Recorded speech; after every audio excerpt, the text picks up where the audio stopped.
down there called, everything is a lot more casual. It basically was a tap beer.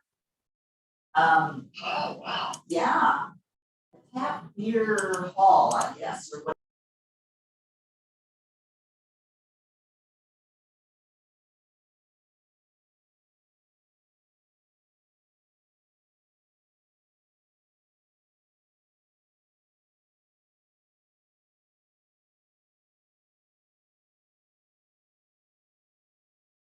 I'm muting everybody. I'm muting everybody, including myself.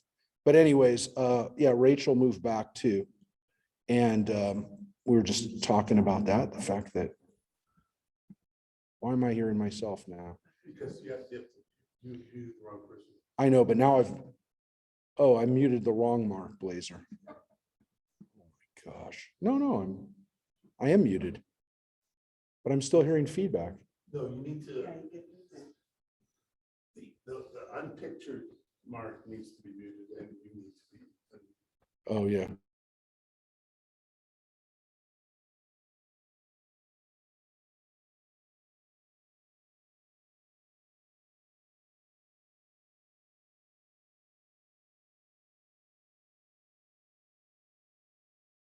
That's one of the reasons we had feedback on Facebook last week. So we're going to make sure.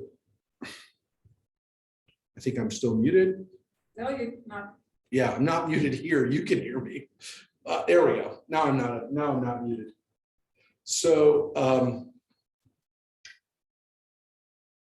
I'm so confused. Anyways, I don't know who I am.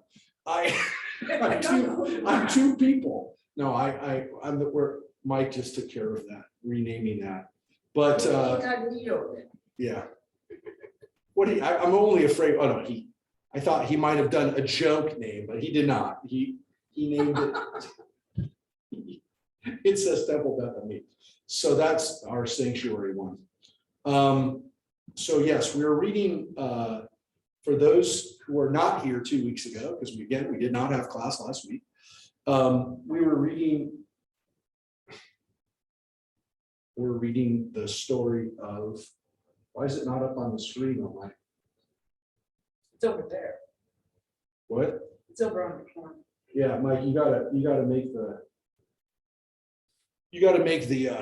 Torah. You gotta make the Torah big. We need to have a Torah up here. There we go. Nope. I think the people at home can see it, but we can't see it here. So what we finished with 2 weeks ago was that Joseph reveals himself to his family, and the Pharaoh is so excited for Joseph that he asks for Joseph's family to come down. Here we go. And Jacob, they come to bring down, well, let me first say one of the things that we talked about. The Pharaoh actually tells Joseph and the brothers, go get your father, right? Bring your father and never mind your belongings, for all the best of the land of Egypt shall be yours. So he tells him, Pharaoh tells Joseph and the family, don't even worry about your stuff. Just get down here. Don't even bring your stuff. Now, I mentioned this a couple of weeks ago. I like to compare this to the Beverly Hillbillies, because now Jacob and his family are going to come down with all of their provisions, all their stuff. But they don't have a truck. They don't have a truck, but they have, what do they have? They don't have a truck, but they do have 10 he-asses laden with the best things of Egypt, 10 she-asses laden with grain, bread, and provisions for his father on the journey. So they actually get sent stuff to bring them down. And so whatever food that they needed, they essentially are getting, plus they're getting other stuff. It doesn't really say, but it says great stuff from Egypt, good stuff, tov mitzrayim. We would assume that would be clothing, jewelry, maybe just the top stuff from Egypt is going up before they even come back. They get stuff. And it says they went up to get their father from their Jacob in the land of Canaan. And when they had recounted all that Joseph had said to them, we saw the wagons that Joseph had sent to transport him, which of course we heard came from Pharaoh. The spirit of their father Jacob revived. He said, enough. I must go to see him. My son is alive. I must go and see him before I die. Which seems to assume that he thinks he's going to die soon. And he doesn't necessarily die soon. It's kind of interesting. I mean, he's older, but he seems to be thinking that he is going to die soon. And this is actually interesting because it gets to this issue of where is Jacob going to spend his last moments? Where did Joseph want him to spend his last moments? Where did the brothers want him to spend his last moment? Where did Jacob want to spend his last moments? Where did Pharaoh want him to spend his last moments? These all seem to be part of the issue today. So we're not going to read the very, very end of Genesis today, but we are going to read some interesting things about Egypt and about how we got to Egypt. And you're going to see some things that we wouldn't normally see if we were rushing through the Torah portion and not spending a little bit more time with it as we are going to today. So without further ado, chapter 46. So Israel set out with all that was his and came to Beersheba, which is again the southern part of Canaan, the southern part of the land of Israel. It's today in Israel, it's the furthest south major city of Israel. It's the capital, if you will, of the Negev. It's where the universities are and the infrastructure and the hospitals are in Beersheba even today. And here it says, he offered sacrifices to the God of his father Isaac's house. Now it's weird that he's still referring to God as the God of his father Isaac. Why isn't it his father? Why isn't it his God? Why is it talking about his father Isaac's God? It's his God. But he still is, or the Torah still says, his father Isaac. And so there's still a recognition here. And Isaac is dead. Isaac's died chapters and chapters ago, 10 chapters ago to be precise. Isaac is not long gone, but long gone out of our consciousness maybe. But yet we still feel this connection to him. Jacob, Israel feels this connection to him. And we recognize that God is the God of his ancestors. But here, you're going to see something interesting, which is that God speaks to Jacob/Israel directly here. God called to Israel in a vision by night, Jacob, and he answered, Hineni. Exactly, you guys know it too well. Here. So here's another Hineni moment. Here's a Hineni moment for Jacob. Now, what's interesting is that Jacob never had a Hineni moment. He never had said it. He didn't say it. But he says it now. And what's interesting, of course, is that he says it no matter what, even if he's not going to die tomorrow, it's towards the end of his life. So this is an interesting thing for us because, again, Moses says it at the burning bush. Abraham said it when, he's called by God to sacrifice his son. He's older by then, but he's still going to live a lot longer, midlife, if you will. But here you've got Jacob saying it definitely towards the end of his life, which of course teaches us that we can still have Hineni moments anytime in our lives. It doesn't just happen to young people. It doesn't just happen to people who are making transitions in their lives where we'd say they're pretty important, making new decisions for where we live, for where we're going to raise a family, if we're going to raise a family, getting married. All the times that we're called into make a hard decision where we have to say Hineni, where we have to be present, completely present, where we have to answer that to somebody else or to God.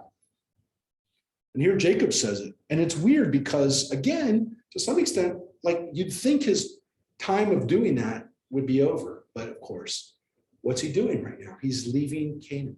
He's leaving the land of Israel. And so this is a big moment for him.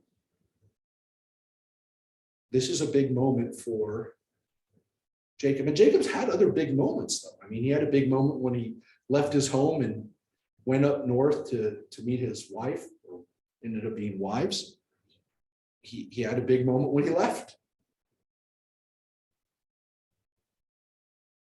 He had many big moments. But here, as he's about to leave, he has a big moment. And I think what's interesting about this, and I thought about this, is that, again, we can have these decisions, these big decisions, life-altering decisions, even into our 70s and 80s. As Jacob has one here, and he's probably about 140 at this point. 130, 140. This is a man who already is a grandfather, great-grandfather, if you will, even. He's a great-grandfather. And yet here he has a big decision to make. He's moving. So I thought about that a lot lately. I think a lot of people can relate to that. About being a great grandfather? About making a big move when you're in your 70s or 80s. I'm not going to pick on anyone in particular, but some of those people are with us right now. Yeah, me. Joanne is with us right now. Yeah. Harvey, Sharon are with us right now. There's a lot of people. The Schulmans, I think you guys just are in the process of moving or looking to move, right? A lot of us make those decisions nowadays, later and later, if you will, older and older. We sometimes make those decisions more frequently, it seems, even than we did when we were younger. So this is the Hineni moment for him. And here it's interesting that God says to him, as we just said, God of Isaac, his father, I am God, the God of your father's house, or the God of your father. The word house is kind of, I guess, implied, but it doesn't have to be. Fear not to go down to Egypt, for I will make you there into a great nation. I myself will go down with you to Egypt, and I myself will bring you back. And Joseph's hand shall close your eyes. Well, now, why would he need to bring him back if he's going to make him a great nation? Why do you think? That doesn't work out. Okay, so but we do become a nation there, right? We become a nation in Egypt. We're going down right now. We're going down with 70 people. You'll see the list.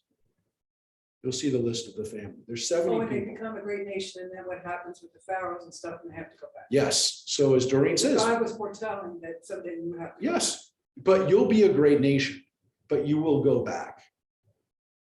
So what it shows us is that God, being God, knows that Jacob / Israel is having some doubts over making this decision to leave. But God says it's going to be okay. I will bring you back. God says, I myself will bring you back, which seems to imply that God is going to be with Jacob in life as well as in death. Because I'm not going to ruin the story for you to tell you, Jacob does not come back alive. You're not doing the story. It's not going to ruin the story. Jacob dies in Egypt. But he is the only patriarch who doesn't die in Israel. Right? Abraham dies in Israel. He's buried in the cave of Machpelah.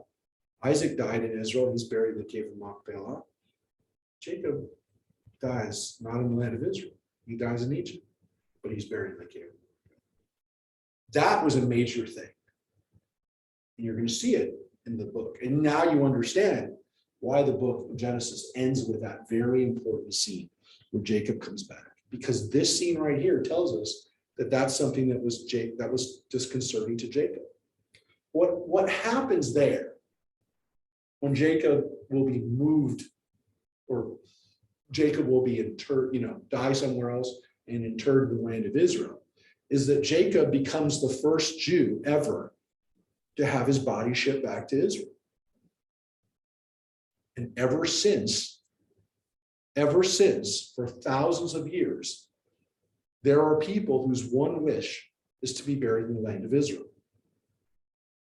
Every flight of El Al that goes from America to Israel, every flight, I was told this many times by staff at El Al, I didn't send the plane. every flight in the hold of the plane, there are people that are coming back to be buried. Every flight. There isn't a flight where there's not a body on. It's amazing to think. And it's not only El Al, obviously. People can make those arrangements on Delta or on United or whoever flies there. But of course, El Al flies there the most, and they have the most, they have nonstops even from LA, and that's what people do. It's not cheap.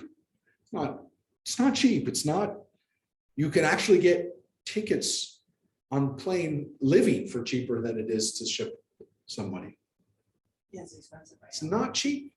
It's not cheap even in America, but in Israel, to Israel, it's a big thing.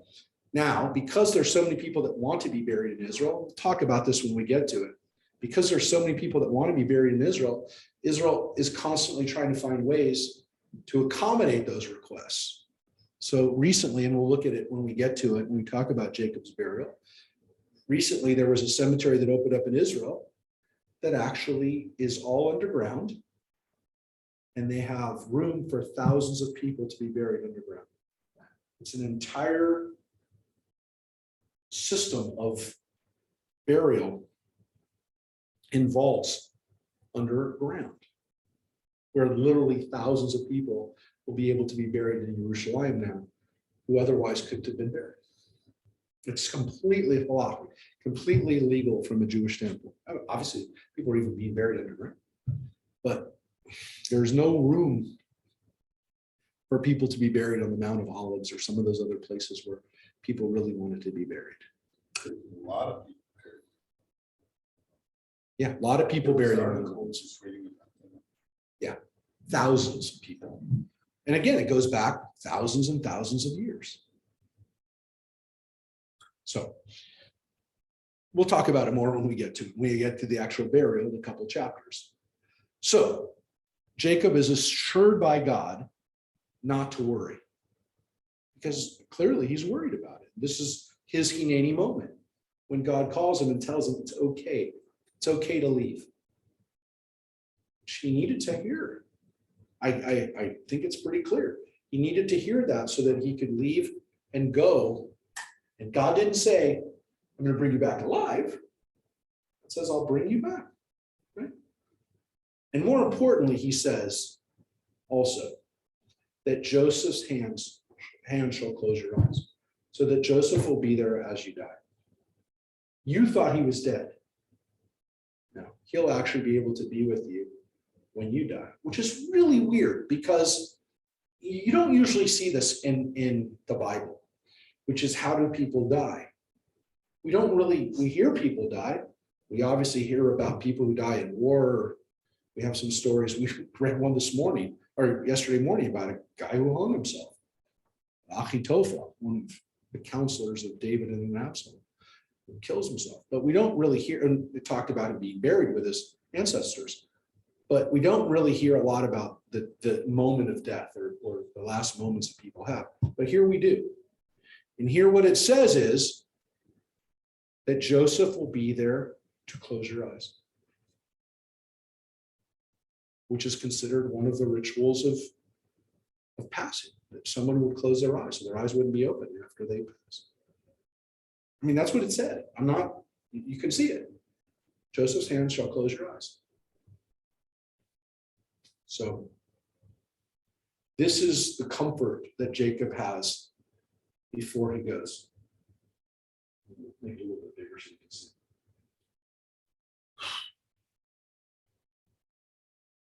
Okay. So Jacob set out from Beersheba.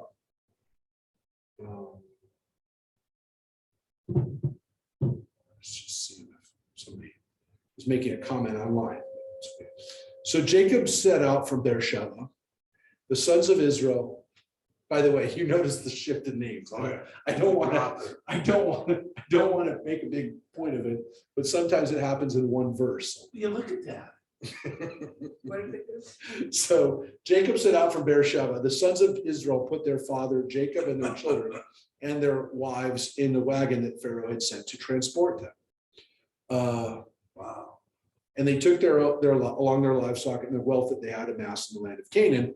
Thus Jacob and all his offspring came with him to the I land of missed Egypt. something. So it says right here, the sons of Israel, and here it says Jacob set out. From Beersheba. You see that? Yeah. So what you have here, Back and forth. yeah, you have a back and forth between the names of Jacob and Israel. Gotcha. One author refers to Jacob as Jacob, the J author. The E author refers to Jacob as Israel because he's the ancestor of the Israelites and specifically the northern tribes, which we call Israel. So he refers to Jacob repeatedly as Israel. So here we have So when they edited it, before, yeah, they just must have edited, the two authors together. correct. Yeah, that's why I was. So, thinking, yeah. so just to show you where it picks up, the last line of 45 says, my son Joseph is still alive. I must go see him. And then this author then goes and says, the sons of Israel put their father,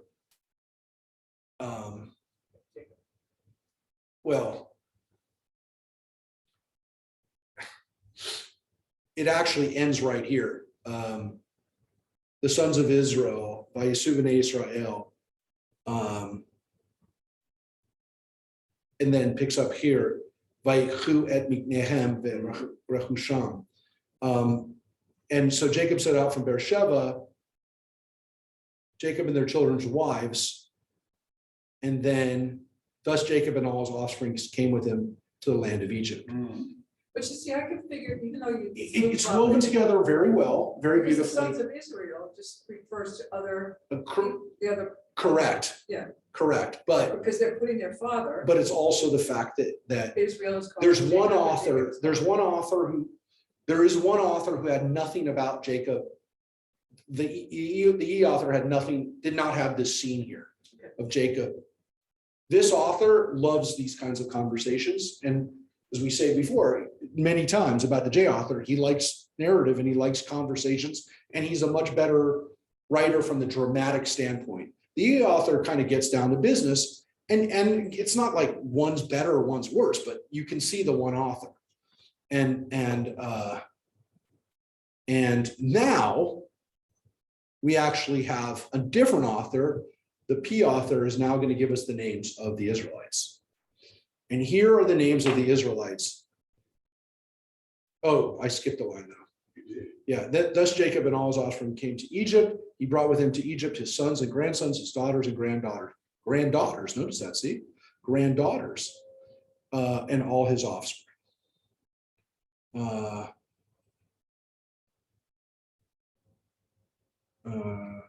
Yeah. So, I mean, it says daughters, but the plural, it basically means that it's granddaughters as well. But, I mean, daughters should be plural, and that's the reason it says that. These are the names of the Israelites. Jacob and his descendants who came to Egypt. Jacob, his firstborn was Reuben. And Reuben's sons are named Enoch. And here it says Hanoch, because the name is really Hanoch. But we say Enoch, or we say Hanoch, but Hanoch is the real way of saying it in Hebrew. Palu, Hezron, and Carmi. So that's his first son, and those are his first grandsons. Shimon's sons, Yemuel, Yamin, Ohad, Yachin, Zohar, and Shaul. There's another guy named Shaul, Saul. Okay, the son of a Canaanite woman. So here it tells us that already some of the men of Israel were marrying people that were not Canaanite, that were not Israelite, that were Canaanite, which makes sense to some extent because otherwise they're going to be marrying only their cousins. But what's so weird about this story? Well, actually, and for the sons, who are they going to marry? Because they don't even have enough. They'd have to marry more of Rachel, Rachel's family and Leah's family from Aram. But it, of course, is interesting because Shimon and Levi are the two sons that ran in and killed all the Canaanites, right, at Shechem. So what Shechem's issue, was it because his sister married a Canaanite or was going to have a family with a Well, they weren't Canaanite? married yet. They weren't married, but he wanted to be married, or he remember? You I remember the understand story? that, but that's- Circumcised, right? They said that they want, but you're saying that Simeon or their sons married No, Shimon actually, a Canaanite. Shimon himself married a But Canaanite his woman. sister had not married. that Yeah, but Canaanite. once he got circumcised, the assumption was he was married. You were the one who pointed out he was a Jew at the time. know. So here's the problem. What was good for himself was not good for his sister. 'Cause it's That's always my that way, point. girls. So it actually points out that he married a Canaanite woman. Did the other brothers? Maybe they married other Canaanite, other people that were Canaanite. And if they weren't Canaanite, what were they? They would have to be Arameans. They would have to be Ammonites or Moabites. Yeah. We talked about this, but when we did the Midrash, there's a Midrash that. Yes, that they had sisters. Yeah. Yes, that's the weird midrash, Which is, that they married their stepsisters. ugh, That every. Yes, Doreen, for those who didn't hear it, she said, ugh. But yeah, because I've been told to make sure everyone can hear. And so I gave her a reaction. Yes, so as Mike said, there's a midrash that the brothers, every time a boy was born to Jacob, there was a daughter that was born, which he maybe had other daughters. The only one we know of is Dinah. But if they did, then there were girls that they could marry that were their stepsisters. I know Mike's still shaking his head, but I will tell you in disgust. But I will tell you, hey, the Bible says that Abraham and Sarah were half brother and sister. Kind of, That's what it says. kind of. What is this kind of? Says they're half Is sister. it kind No, of? no, it's like, that's what he told. Yeah, but then it actually says that he wasn't lying, that they had the same father but different mother. That's what he says to Avimelech. Right, but you don't know if it's wrong. Okay, fine, but he says it. I mean, whatever. The rabbis say he's not lying. That Abraham would never lie like that. Of course not. Well, because he never lied. Because when Yeah. he told Pharaoh that it was his sister, he wasn't lying. It was kind of creepy. He left out the part that they're married. But the whole thing is, again, is it okay? Well, at least to some people in ancient times, or their vision of ancient times, it was better for the patriarchs to be married to nearer relatives than it was for them to marry a Canaanite who Shimon clearly married, because the Bible says he did. Levi's sons were Gershon, Kohath, and Merari. Guys, we know those are important because we have whole lists of these people later on in the book of Numbers, because all the Levites trace themselves back to these guys. And of course, these tribes become important because the Kohanim come out of Kohath. That's the tribe of Moses, or the clan sub-tribe. The Levi is the tribe, and these are the clans: Gershonites, the Kohathites, and the Merarites. So that's important for later on. And then this is pretty important: Judah's sons, because we read about them in chapter 38. Onan, Shelah, Peretz, and Zerach. But and Onan died in the land of Canaan. We read about that. Died because he wasn't a good guy, and Onan died because he slept with his sister-in-law, Tamar, and didn't give her a baby. So they're dead. Peretz's sons were Hezron and Hamul. Now, we don't know whether Shelah ever had kids here, or whether Zerach, his twin brother, right? Because Peretz and Zerach are twins. We don't know whether Zerach had kids later on from this, but Peretz already did. So that means that Judah, these are his sons, and technically they should have been his grandsons. But these are important because these are the people who will become our ancestors. These people, Hezron and Hamul, unless we're Levites, right? Unless we're Levites, they're our ancestors. These people are our ancestors as Jews. Issachar's sons are Tola, Puva, Eob, which is not Job, but it's actually Yov, and Shimron. Zebulun's sons are Sered, Elon, and Yachleel. Those are his sons. Just make sure this is recording. It is recording, right? Yeah, I think it's a, Yeah, I think so. yeah, it's working. And these were the sons that Leah bore to Jacob in Padan Aram, in addition to his daughter Dinah. Persons in all, male and female, 33. Now look at this note right here, 33 including Jacob, because up until now we only have 32, but the 33 must include Jacob up to this point. Okay. You mean there was no grandkids? Great grandkids? No great grandkids listed Right. there. But these are the oldest ones. These are the ones that are descendants of Leah. Right. What's interesting, of course, here is that they are grouped together by their mom or grandma Leah. So what's interesting about this list is that the list is not by order of when they were born, but who bore them. Right? Gad's sons, Siphion, Hagi, Shuni, Esbon, Eri, Arodi, and Areli. Asher's sons, Imna, Ishva, Ishvi, Beriah, and their sister Serach. Beriah's sons were Chaver and Malchiel. These were the descendants of Zilpah, whom Laban had given to his daughter Leah. These she bore to Jacob 16 people. So now if you're counting, we're up to 49. Now, again, the next set are not Leah's kids, but Leah's handmaid. Now, she did not have the kids first. Remember, Bilhah had the kids first. Then comes Zilpah, then comes Leah, again, back into the picture, and then comes Rachel last with those last kids of Joseph and Benjamin, when she finally is able to have kids. So the order of who actually gave birth was Leah, Bilhah, Zilpah, and then Rachel. But the list that we're given here is Leah first, her concubine first.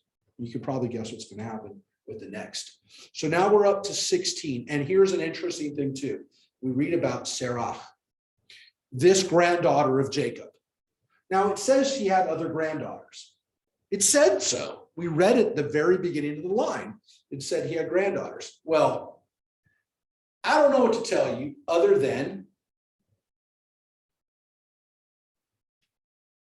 this line here of the daughters and granddaughters was clearly written by a different author.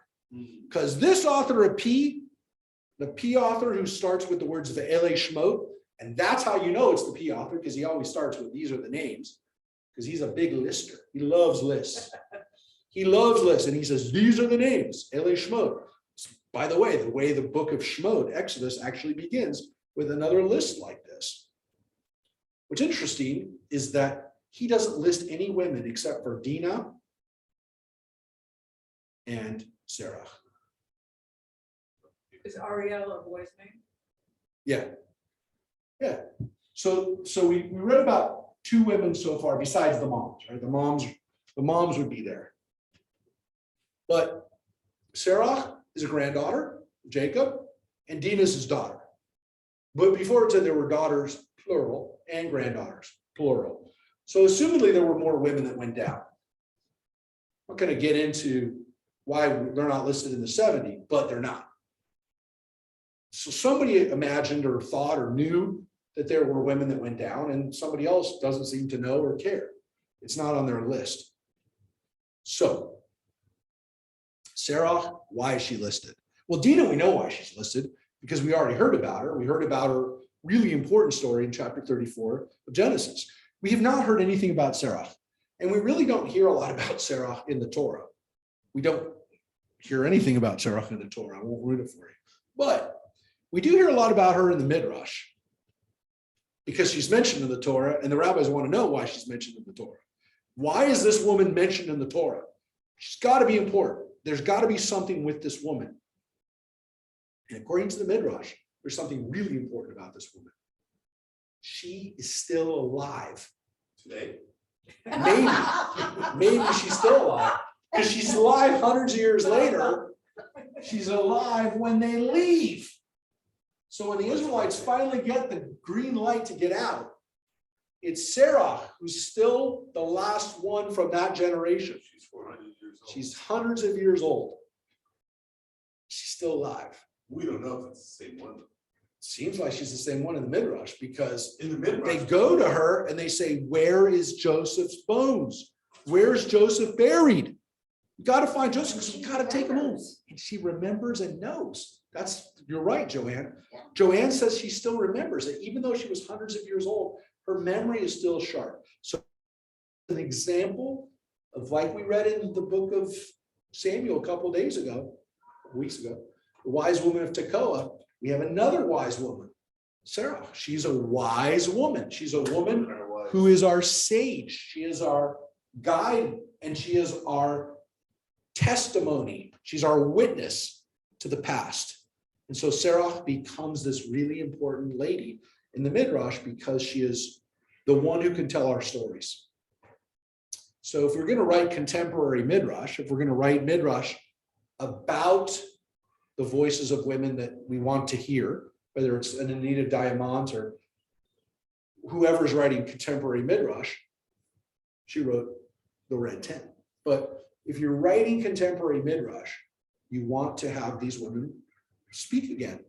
And so, of course, and she is mentioned in the Midrash. She's already named in the Torah. Let's draw on her and let's write some more Midrash about this amazing woman, Sarah, who is one of Asher's children and is able, again, according to the Midrash, at least it establishes her importance.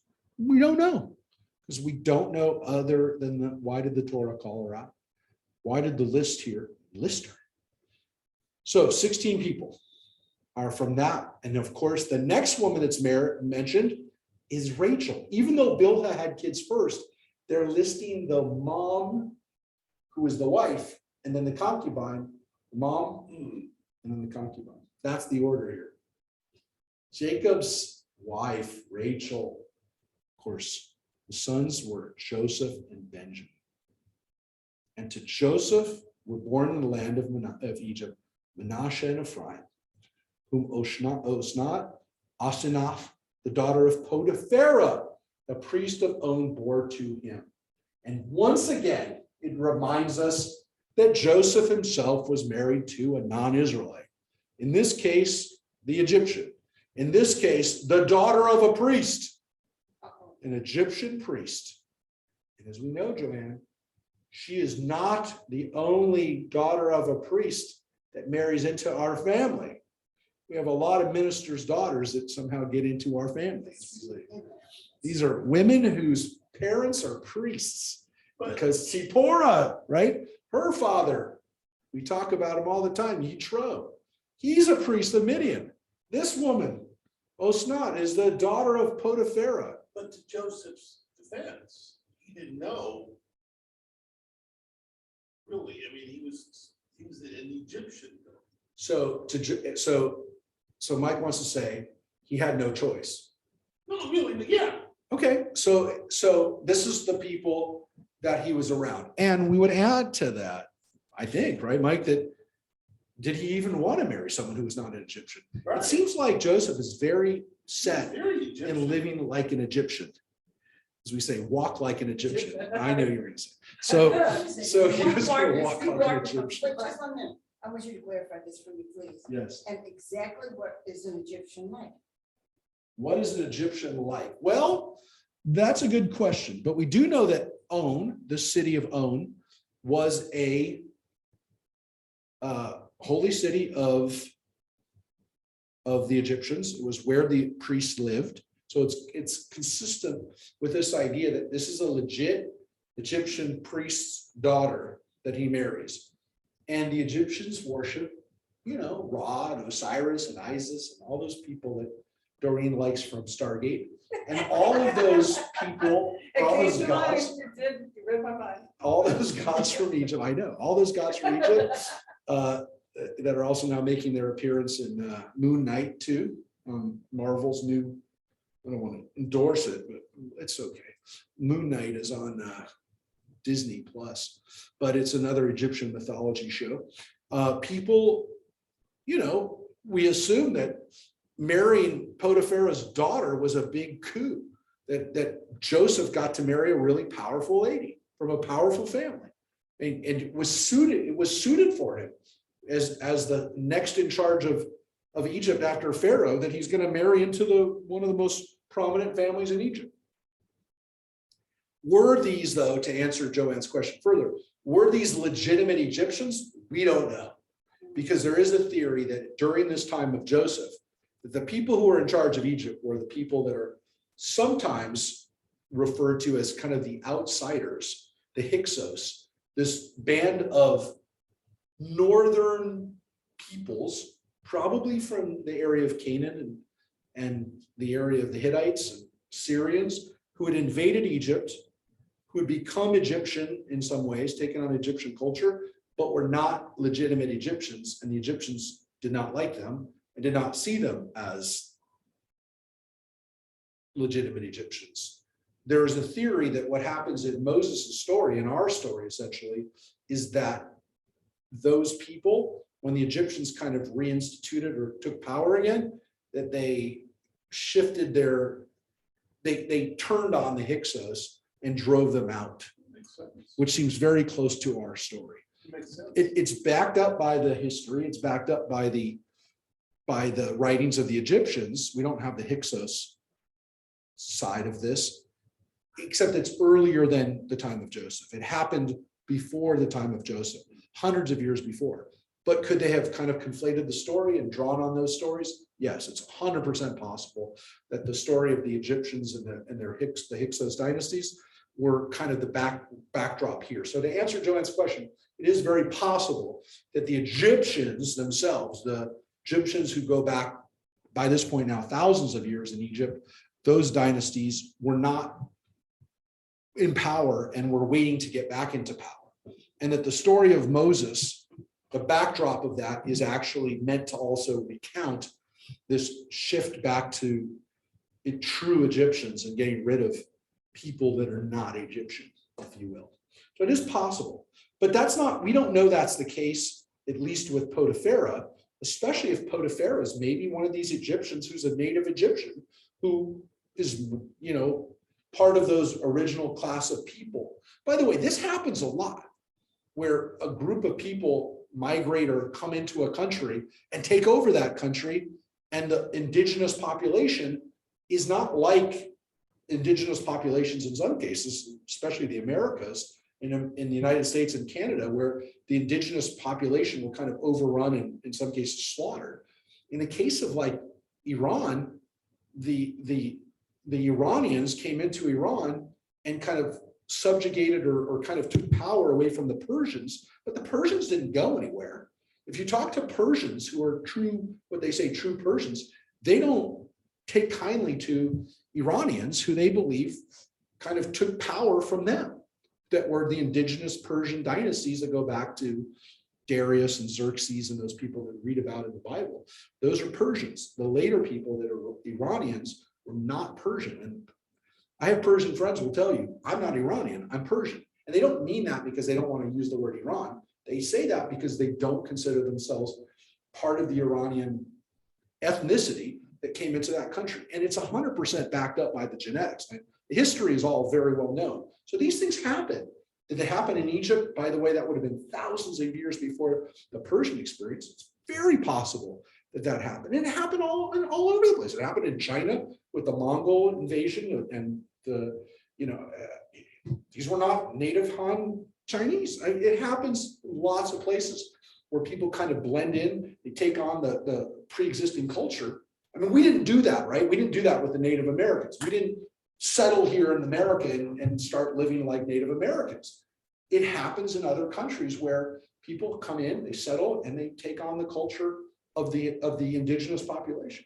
In some cases, because it was more highly advanced. Wasn't highly enough advanced to beat them in a war, but it's highly advanced enough so that the people who invade come in and go, hey, you know what? They got a lot of nice stuff. They got nice books. They got nice buildings. They got nice gardens. Maybe we got to figure out how to do that kind of stuff rather than do the stuff that we can do. And it happened all over Europe. Well, look what happened in Australia, to the Maoris. Yeah, but that's an example of what we did, which is we took, that was taken over by European culture. But look what happened in Europe during the Dark Ages. I mean, German barbarian tribes came in and settled in Roman lands and became more like Rome. So this is something that probably happened in Egypt. I would say that the Bible kind of recounts it in a way that people can kind of read between the lines and see it. Were we part of that? Were our ancestors part of that? Or did our ancestors feel that we were part of that? It seems like it. So that gets to that question of who these Egyptians really were. Anyway, so now let's look at the other child of Rachel, Benjamin. And look at Benjamin. Benjamin's got Bela, Becher, Ashbel, Gera, Naaman, Achi, Rosh, Mupim, Hupim, and Ard. If you count it right there, that's 10. So Benjamin, Joseph has Ephraim and Manasseh. He's got 2 kids in Egypt. His little brother has 10 kids, which we thought Benjamin was kind of a kid. When we're reading the story of Benjamin was he a kid or not? Because he seems like a little kid when he's in Egypt, a teenager maybe. Not a kid, but he's a teenager. Seems like he seems like he's a busy teenager because he's got 10 sons when he goes down. So We don't know how many wives and concubines he had. there is the theory or the thought that Benjamin did not have these kids when he went down. That he had them later on in Egypt like his brother. Hey, look, it maybe just wasn't important or what this author thinks was happening. But because if this author doesn't have the Benjamin as a kid not a kid, but as a young guy being played the whole game with the cups and the if that's not part of the story, then Benjamin can be a 35, 40-year-old guy when he comes down. I guess he could have been anyways, but it doesn't seem that way. Based on the age, based on the fact that Joseph is like 40 something himself, it doesn't seem likely that by this point, Benjamin would have had 10 kids. The math doesn't quite add up. I guess it's possible. There's people who are 30 who have 10 kids. They're generally playing in the NBA. I didn't say that, by the way. I'll totally deny that I said that on record. Anyways, It's being recorded. I know it is being recorded. I do not. I don't know, it's happened, so I can't deny it. No, you could have multiple wives. Yes, he could have had multiple wives. Yes. So he has 10 kids. Just pointed it out. I didn't make it. It's in the Bible. So these are the descendants of Rachel who were born to Jacob, 14 people in all. Now you're going to say 14 people. That seems like more than 4. Let me do the math here. Well, they were born in Egypt, so they don't count, right? So Ephraim and Manasseh, they don't count in that total. Yeah, they shouldn't. So maybe they don't really count, but it says they counted in 14 because it says Ephraim and Manasseh, Joseph, Benjamin, Ephraim and Manasseh, and then the 10 kids of Benjamin. That'd be 14. So it's a little weird. Doesn't quite add up. But it says 14 people in all. My ex-husband's grandmother, Yes, when you marry into a family, you always want to know about the family. yes. His grandmother was one of 30. Oh my gosh. Oh, yes. I hope you heard that. Joanne said that say it again. My ex-husband's grandmother was one child of 30. One of 30. And Her also ex-husband's 3 wives. 3 wives. There Though. was 3 wives. Yes. That's still a lot of work for 3 wives. No, No, not at the same. Come on. no, and she was the youngest. She was the baby. So there were 30 kids. He was one of 30 kids. That's So right. 10 wives. That's still a lot of, It's a lot of kids. it's a lot of kids with 3 different ladies. Yeah. I'm trying to figure that out. That's like how many runs the Dodgers scored yesterday. 20 runs, 19 runs in 2 games, 30 kids and 3 wives. Yeah, I guess if you add the game before. Anyways, yeah, it's a lot of kids. 30 kids. My great grandfather had one.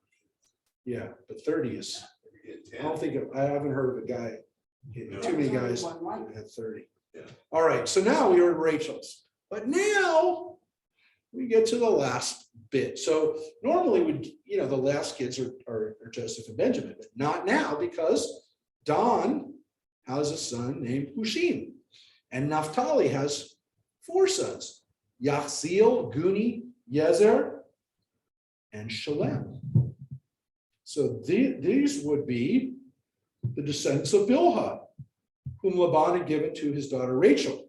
These were born to Jacob, 7 people in all, because if you add Naphtali and his sons, that's 5. And then Dan and Hushim are 2, that would be 7. So it says, all the persons belonging to Jacob who came down to Egypt, his own issue, aside from the wives of Jacob's sons, all those people numbered 66. And there you have wise Ephraim and Manasseh listed there, but not listed here. 66. And Joseph's sons who were born to him in Egypt were 2 in number. Thus, the total of Jacob's household who came to Egypt was 70 people, including Jacob and Joseph. So you still have to add those guys That's a big in. household. Well, Probably more than 70. it would have definitely been more than 70 if we include the women, because Right. none of the women just got listed. Right, None of the moms. And the only women that we heard were Sarah and right. So we're probably doubling that. yes. But these are Jacob's household. And you could maybe argue that these are the people that we will trace lineages from, which we will. Because when we get to the book of Numbers and we get the people who come out of Egypt, these are the people. Their list, if you will, is this list that we have from P, which they recycle or reuse to get the tribes and the people who come out. But they add, this is their basis, right? This is their Right. foundation, is these 70 people that are mentioned as heads of households. Because when they go through the list of numbers, they don't talk about the women. They're not listed. Well, back then, it would have been our second thousands. Well, they're not people that we traced the tribes through. But I will tell you that something weird just happened. That being said, we don't count the women or we don't count them as heads of household. The women completely dictated the order of how these kids were listed. Had nothing to do with when they were born. It had nothing to do with their dad. It had Now, it's everything to do with the interesting, women. Is that if, in order to go to, let's say you want to go on a birthright trip. So my husband is not Jewish, but I'm Jewish, so my daughter was able to go. If her father was the one who was Jewish, it's harder. No, It is. no. Well, that's what happened to a friend of Kayla's. I will tell you the birthright, and they will tell you this because they let lots of people go. They're not very strict on how they decide who gets to go on birthright intentionally. Birthright made this decision When? a long time ago, Because her They friend didn't first, get to go because his father, he couldn't come up with the right papers or something. that might have been who he tried to go through. Ah. Let me explain that again. The birthright trips to Israel, the 3 trips to Israel, were decided when they first, from the very beginning, that the decision of who would be considered Jewish for the birthright trips was the same categorization, the same decision, the same classification that the Nazis made when they decided who they were going to kill. They used the same classification. They said, if the Nazis were going to consider them Jewish, we're going to consider them Jewish. And we're going to let them go to Israel. All right. What do you think of that? I didn't know that. But according to rabbis, though, a Jewish person comes from the mother, correct? According to rabbinic Judaism, that was the Judaism of the Talmud, yes, not according to biblical Judaism, and of No, course, not according to the Reform, and I'm guessing at some point, and the Reconstructionist movement, at some point, the conservative movement's gonna have to follow suit on this. But then you are what your father is as far as the tribe. So, right. that's correct, weird. but it's also clear that, Yeah. oh, we just read, Shimon had a Canaanite wife. Folks, you just read that Joseph had an Egyptian wife. Ephraim and Manasseh would not be considered Jewish then by the categorization of who? Yeah. So to answer Doreen's issue though, she said she knows of someone who was not able to go on a birthright trip. That is only a situation if they choose to go on a birthright trip with a vendor of birthright who only follows Orthodox teaching on that. I don't know of that. I don't know. So what happens, Doreen, and everybody, you should all know this, is there is no birthright trip to Israel. There are dozens of birthright trips to Israel. What birthright does is they fund organizations.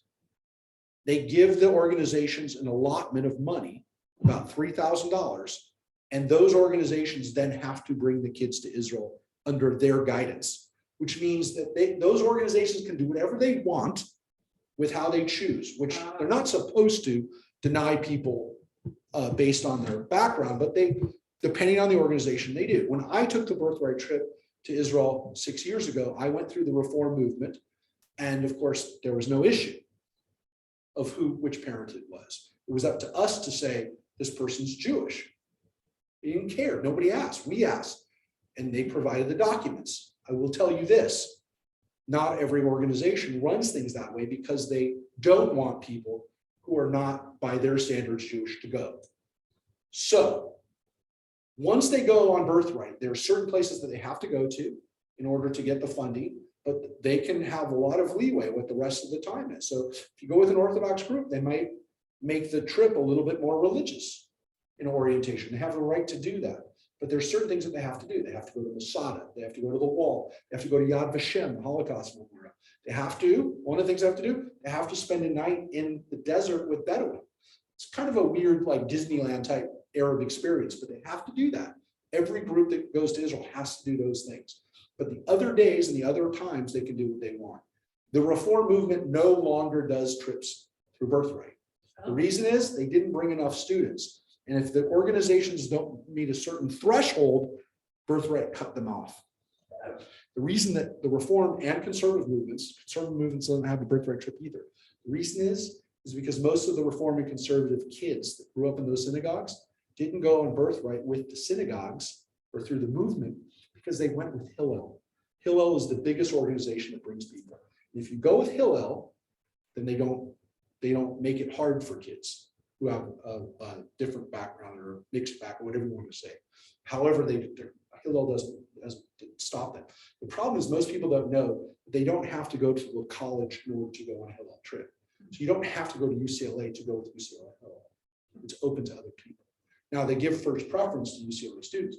If they have room, they will take other students. So those are the biggest trips that are birthright related today. So it's very important for you all to know that because birthright is looking for kids to take to Israel. They're actually in some cases having real hard times getting kids because so many kids have gone now. They're actually trying to fill up these trips. But there are less, in some cases, there's less of a diverse group that are going because several organizations didn't have enough kids. They weren't meeting the threshold, which is very sad, by the way, because I will tell you, the Reform movement, the Kesher Reform movement did a great job of running the birthright trips. And some of the groups that run them now are not doing such a great job. They're still great. It's still free. You're getting a free trip. But some of the groups that are running them more as a business and less of a labor of love. The Reform movement actually subsidized the trips too. So the Reform movement kicked in some money on their end to make the trip great. Some of these groups that are running them now, they're running them lower budget, which means they're looking at how much they can make on each one of these. They're also have a profit motive and they also are they know what they're doing because they're making money off of it. Again, doesn't mean they're doing a bad job. It's still free. You can't really complain with a free trip, but Two of my grandchildren want to go. yeah, they can go. And the birthright experience is opened. I think they've moved it back down. They had it up to 32, and I think they moved it back down to like 29 or 27 because they're having a little problem getting with the older group. The older cohort was not quite what they wanted. Between you and me and everyone who's listening now, the unstated goal of birthright is to have Jewish kids meet other Jewish kids romantically. It's always been their goal. They don't broadcast that, but it is a very big part of their goal. And Good reason. when they had 32-year-olds coming, they found that those people were not interested in because they had usually other partners. I took an older group. When I went in 2016, I took an older group and some of them were 26, up to 26. And those people, like a few of those 26-year-olds, a couple of them were already married, and a couple of them were very much engaged. They're not interested. They don't want people who are already engaged.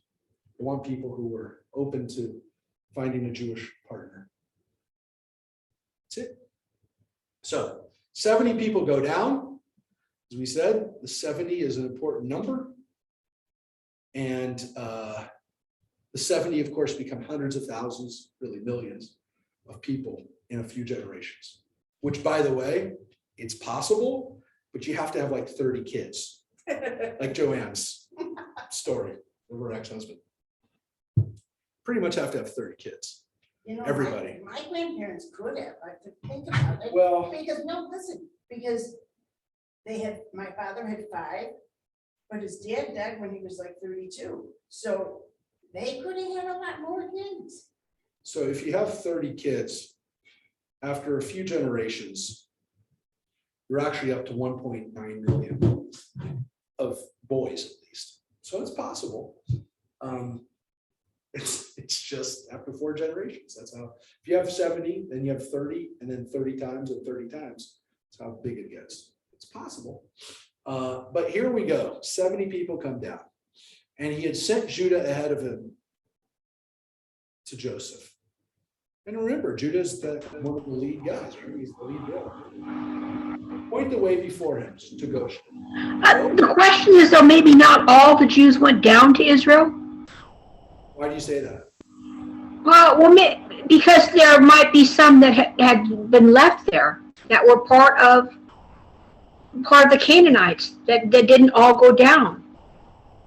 Interesting point that you just made, because it says that they all went down, or this is at least the list of who went down. There's a possibility that, yeah, maybe there were some descendants of Jacob that didn't go down.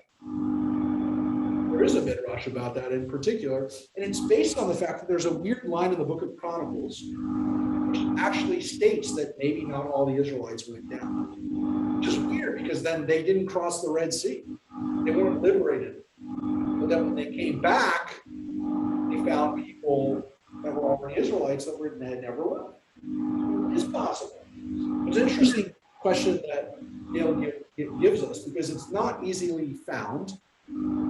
The article that I recently read about this issue, and it's obscure, but it is possible that buried within the Torah, not just the midrash, because as I said, there's a midrash on this, but there actually is buried in the Torah this secret that not everybody went down. So there might not have been such a large amount of people that came. It is large from the standpoint it's 70 people, but it's not ridiculous. 70 people, it's a very legitimate amount of people. Right, but I'm just thinking that there may not have been that large amount of people that came out of Egypt. You know, we still could have had some people back in Canaan that were still part of Canaan, the Canaanite culture, and still. It's very possible, but Yeah. they would still be descendants of Jacob. Right. So if you have, and again, then if they still retain their Jacob-like ways, then they didn't, when we came back up, that they were already some people waiting for us when we came back home. Well, didn't you say that archaeologists, they haven't been really proved? Yeah, so the archaeology actually doesn't show that there's a massive wave of people that come in during, this is one of the challenges to the story of the Exodus. It's not so much how many people could have gotten out of Egypt, which is an issue, but it's also the fact that we don't see a major influx of people during this time in the land of Israel. And so the theory, of course, is that there were some, but there might have been some indigenous Israelites that, again, had never left, which, again, the archaeology kind of bears that out. Why do we have this story of the Exodus? I mean, it's a very important story. It's the next 4 chapters, 4 books of the, yes. So we can eat matzah. No, so you have an origin story where you have people come together on a common mission that they are all unified, and they're one people, right? So if there are people living here and people living there, and some didn't go down, and so then they didn't experience this amazing bonding experience of being in Egypt, which again is not a great experience because they were slaves. Was it all bad? Because literally they became a people there, they became a nation. Well, they became a nation in Egypt and those people were still living there, and they weren't there when they became a people. It's a way for us to say the land belongs to us, as a people and all of us, that God gave us this land and his land belongs to us. Well, yeah, but if the people never left it, that means that there's some people who were Israel Right. who actually, to some extent, never left. Right. Look, we've talked about this before. There's a weird modern issue, which is that when we've done genetic tests on the Palestinians, we found a high preponderance of Jewish DNA amongst them. Really? Yeah. They won't admit it. No, nobody wants to admit it. We don't want to admit it. They don't want to admit it. Nobody wants to admit it. But a lot of the Palestinian Arabs have DNA that's the same as ours. No, it's not surprising. It's not surprising at all. So now we have a problem because people don't want to. I mean, it's more of an issue for them than it is for us. But if they have Jewish DNA and they're denying that the Jews ever lived in this land in the first place, then that bird came in and out. There was a bird that came in and then went out. Oh my gosh, that just made me think about something. Yesterday, when I was leaving here from Tuesday morning, a lizard climbed into my car while I was leaving. Oh, cool. Yeah, but I don't know, I can't get him out. You He went underneath my seat. have to take a piece of cardboard and a glass. I have no idea where he is. He went under the seat. You'll find him. I'm gonna find him when he's dead. No, I found one, had one of Or he's gonna those. crawl across my foot while I'm driving, and I'm gonna get in an accident. I'm gonna get killed by a lizard. They're gonna say, guy died, how did he die? Why did you go through that stop sign? Yeah, no, get the dog out. What? The dog will get it. Dog's not gonna find it. Oh, yeah. You think so? Oh, yeah. Oh, yeah. Oh, yeah, you're right. I was thinking of getting a snake. And letting the snake go in. And then I'd have to get something, I'd get a mongoose to get the snake. And it was like a hot god yacht. It was a hot god yacht thing in my car. But yeah, he went right in the car and then he went under the seat, like immediately. I'm like, oh my gosh. Because he's hiding. I know, but he jumped it. He was in the doorway. As I opened the car, he went up the door and he just went right. I know he's not gonna hurt me, but if he comes across my foot while I'm driving, it's gonna freak me out. Oh, and then you'll die. And then I'm gonna die. I got killed by a lizard. It's gonna be ironic. I got killed by, I don't dislike lizard, but I'm gonna forget about it. I'm gonna think it's a snake. I'm gonna freak out. You had a near-death experience. I already had a near-death experience. I know, but now I'm gonna have another one. If the ocean didn't take you, the lizard would. Oh no. That is weird though. But yeah, well, that would be terribly ironic. I got killed by a lizard, but Anyway, you would do. I know, but no one will know. Now you know though. So if I get in a weird car accident, it's not because my brakes failed, it's because that lizard came out. It's a big one too. It's like one of those long alligator lizards. It just means it's old. It's older. Yeah, well, whatever. Because they go underground in the winter time and they grow. I like lizards, by the way. I'm not scared of lizards, but it is gonna freak me out when I'm driving. Anyways, that just made me think It's about probably dead why right now. I used to like to, I have that dog sketching on my front porch. I used to like to. Oh, dang, I just thought about my daughter drove that car. She doesn't even know. She's not even 18. She's gonna freak out. Maybe it left. What? Maybe it left when you open the door. I would On the other see. Oh, side. it's dead by now. You think so? How long is it there? Yesterday? No, it's not dead. Oh, wait. Joanne says it's not Yeah, dead. Yeah, it's dead. I don't think so. I think The one in my house was 5 days. On it. It was All right, five- there's a disagreement of whether that lizard's dead, but I'm just telling you, I just thought of it just now. Scared me. All right, Poor Uh, lizard. poor lizard. All right. Now I forgot. All right. I gotta remind people. Oh, then I'll tell you my dream that I had. In honor of Joseph, I had a dream last night. And I gotta tell you my dream. Well, it's a weird we'll dream. interpret it. Yeah, well, it's a weird one. It woke me up. All right. So it says he sent Judah ahead of him to Joseph to point the way before him to Goshen. So when they came to the region of Goshen, Joseph ordered his chariot and went to Goshen to meet his father, Israel. He presented himself to him and embracing him around the neck, He wept on his neck a good while. Is that the first time they've seen each other now? It's the first time they've seen each other. Yes, this is the first time they've seen each other in dozens of years, like maybe 30 years by this point. Bless you. 20, 25, 30 years. This is the first time he's seen his dad. And what does it say? He met his father and he kissed him. He hugged him and he kissed him. It's So a the very father powerful doesn't know scene. at this end that, at this point, that the brothers are the one who threw him in. They have no idea of that story. Okay, so Doreen just asked, does he know what happened, how Joseph wound up there in the first place? That is a very good question, Doreen. Did he know? Now, no. Now, it doesn't say the brothers told him what happened. It never says that they, bless you, Thank you. it doesn't say that he recounted the story. But let's look at what happened. Let's look at that and then we'll explain that. Then Israel said to Joseph, now I can die, having seen for myself that you are still alive. Then Joseph said to his brothers and to his father's household, I will go up and tell the news to Pharaoh and say to him, my brothers and my father's household who are in the land of Canaan have come to me. So Joseph says to them, I'm going to go tell Pharaoh that everyone's here now. Who's Pharaoh at this point? What? Who is Pharaoh? We don't know. Oh. We never know who's Pharaoh, Doreen.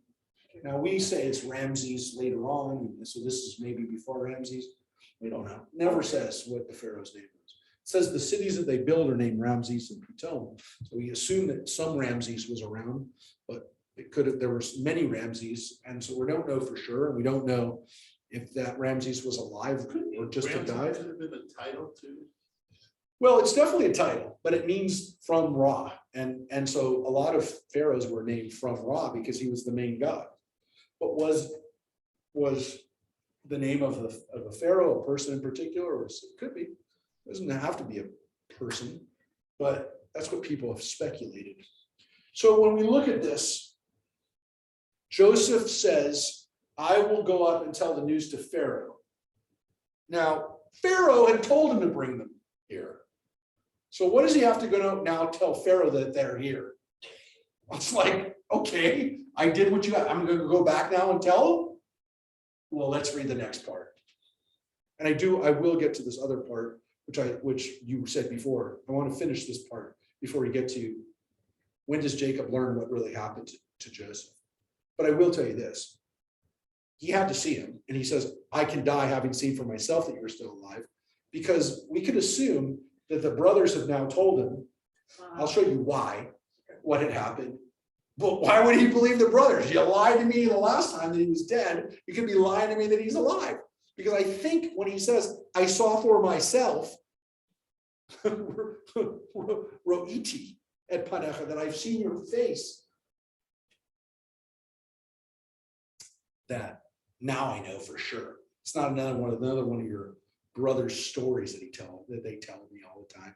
They're lying to me, right? They lie to me, you're dead, and now they're lying to me that you're alive. No, I saw for myself. Now, why does Joseph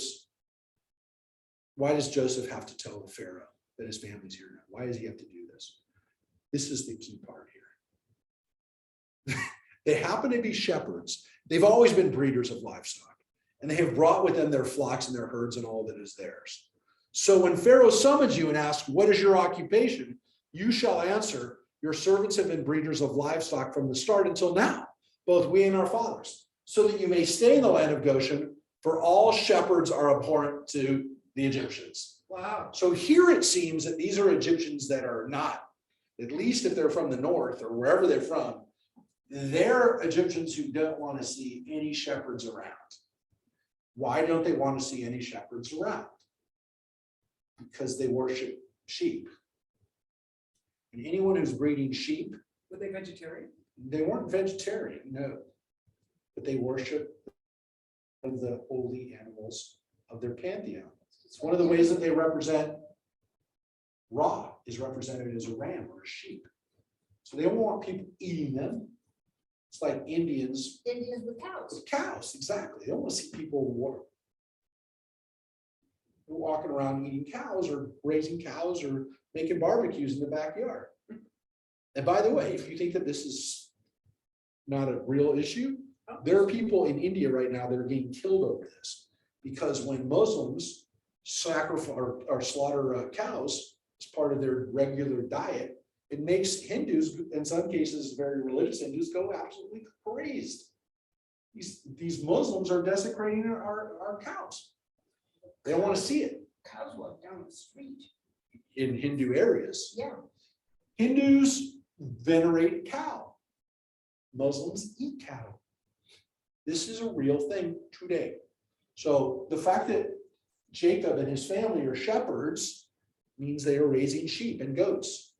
They're raising these as livestock. We've heard about this from Jacob from the very beginning, right? He brought these sheep down from Laban. Remember, he tricked Laban into getting those really good sheep too. He loves sheep, Jacob. He loves good lamb. Nice piece of lamb. Good lamb in the barbecue. Yeah, he's loving that lamb, right? That little lamb. Isaac had lamb, sheep. Abraham had sheep. We've been raising sheep all the time. Both we and our fathers. And this is why they live in Goshen. They don't live in Egypt proper, because if they do that, they're going to drive the Egyptians crazy. So Joseph is essentially telling Pharaoh, and he's telling his family, you don't get to live in Egypt. You get to live in the outskirts. You get to live in Goshen, which is kind of a midway place between Canaan and Egypt. You can't live there. It's a suburb. Yeah, it's a suburb, but it's also as if Joseph is saying, your ways, we're not gonna fly here. And it's an interesting way for Joseph to keep his family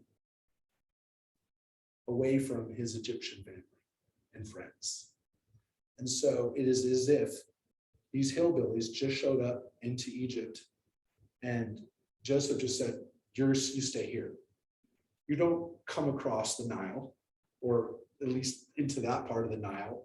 I'm not really sure where exactly Goshen is, but we're thinking that it's, and then, by the way, this is a big issue, because where they're in Goshen is where they get out of when they come out of Egypt, when they're rescued, right? When the plagues happen. It says they're in the land of Goshen.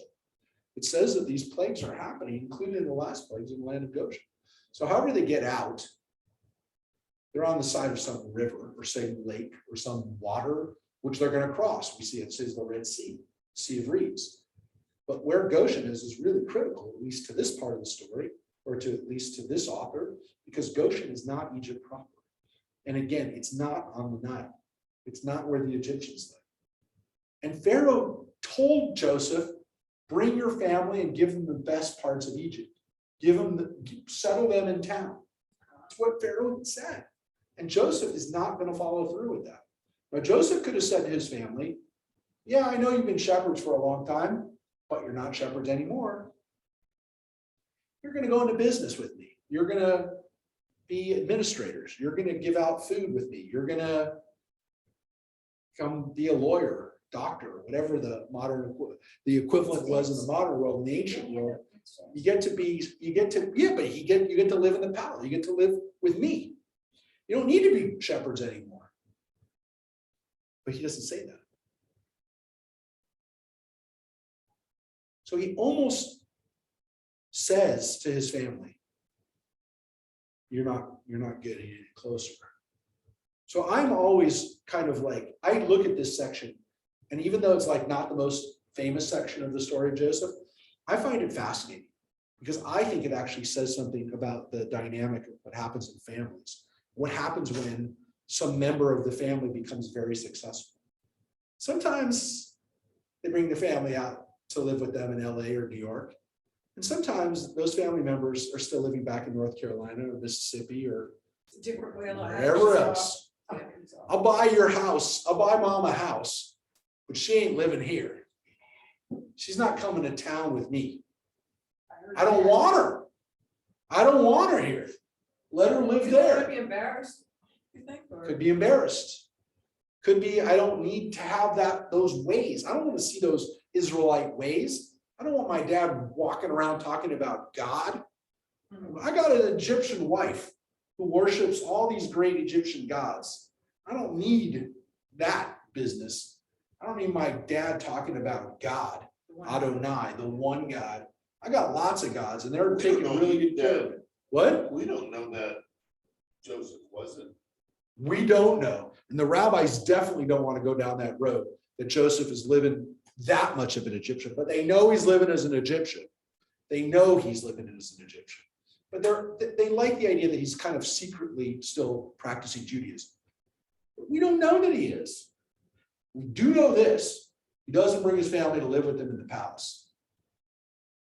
Now, again, maybe that helps keep them also not to assimilate. Maybe Joseph is trying to protect his family from becoming Egyptian. It's a possibility. The rabbis feel much more comfortable with that idea, that Joseph is protecting us by keeping us out. But my mind tells me, my senses of how people Spidey behave, senses. yes, my senses of humanity tell me that Joseph was also a little embarrassed by these people. Why? Because I've seen it happen way too often. They're very simple people, simple way of life. They Yeah. don't need all the amenities. Yes. They get casino in the castle. And what happens to Joseph if these people are around? and- It's a reminder to all the Egyptians that he's trying to impress, that he's not Egyptian. Mhm. And so this is part of, I think, the psychology of what happens here with Joseph, which I find it fascinating, because there are many cases of this where people, especially when it came to their religious parents, who said, you know, I live on the Upper East Side, and I'm telling you, this was like maybe 5 blocks away or 10 blocks away or a subway ride away. But they said, you know what? I'm not bringing my parents up from the Lower East Side or from Brooklyn or from, Rats. yeah, I'm not bringing them up to the Upper East Side. I don't need to have those people walking around going, oh, aren't those your parents? And they're wearing Orthodox garb, or they're going to walk into shul. They got a tallis on or tzitzit. And they go, I don't want to see that. I don't need to see that. I don't need to be reminded as I'm trying to integrate and assimilate into my new group of people. But this is my parents. I don't need my parents telling me I got to be Shomer Shabbos or I got to eat kosher, because I don't want to eat kosher. I want to go to the nicest restaurant on the Upper East Side, on the East Side, and I don't want to eat at a kosher restaurant. So this happened a lot in our country. And of course, I'm using New York because it's obvious and everybody knows about it.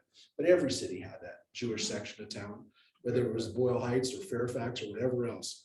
And they said, once they moved to Beverly Hills or Bel Air, I don't need to bring my mom and dad out of Fairfax. That's just like the Beverly Hillbillies, moving on up. Yeah, and it happens in every community, but it happens so many times in the Jewish community because we had such a major shift from the inner cities of every city in America to the suburbs. And no community did that. No community in American history did that like the Jewish people. It's a fact. It's been documented. Jewish demographics, it's all, you can read about it. It's in every book of what happened to the Jewish community in the 1940s and 50s. Every book that's been written, it was primarily only written in the last 20 to 25 years. But when people study this demographic shift, they never had seen it in an ethnic group ever like it did with the Jewish community. No community did that. So we did it. And we left some people behind sometimes, intentionally. And if that hits too close to home, then I'm sorry, but we did it. Yeah,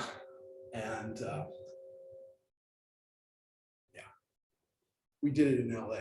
I know we did it in LA because if you look where they put the Jewish home for the aging, they didn't put the Jewish home for the aging in Beverly Hills. I'm going to tell you. There were Jews in my family who didn't bring in their relatives from Europe because they were embarrassed.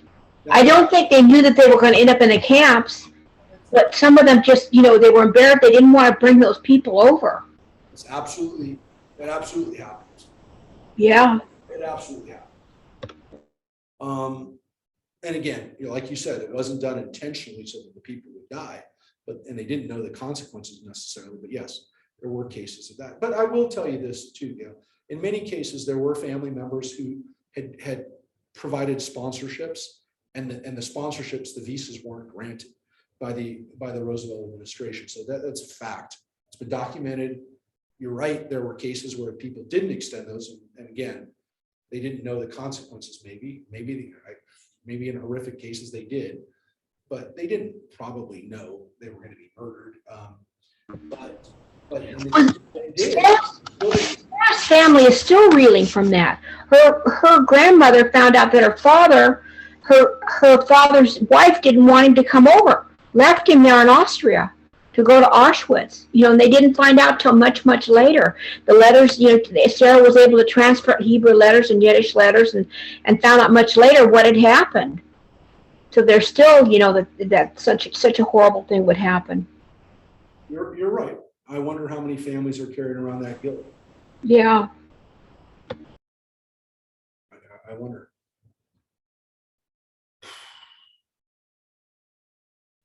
So these ways were abhorrent to the Egyptians. They won't really care who you are. You're my family, but you're still going to be abhorrent. So just to go back before we moved into the next chapter, we're going to read a little bit more. But just to give you a little bit of a flip of to this question of what happens with Jacob, it says at the end of chapter 45, when they recounted all that Joseph had said to them, and when he saw that the wagons Joseph had sent to transport him, the spirit of their father revived. Again, Joseph is still alive. He's ruler of the whole land of Egypt. Enough, my son Joseph is alive. I must go see him before I die. So the brothers had come to Egypt before this happened, right? Mhm. Yeah, twice to get food. And so the second time then they come back. So here's the question that you asked. When did Jacob find out what had happened? Doesn't say specifically that he's told. But how are they going to explain that Joseph is in Egypt? They have to provide that missing information of how Joseph would ever get to Egypt. So now they could lie. They could say, oh, well, Joseph ran away when we were there and we thought he was dead, but he ran away.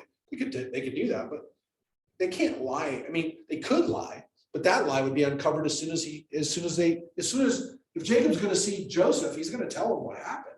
So they can't really lie anymore. So to some extent, we assume that happens, even though it doesn't say it.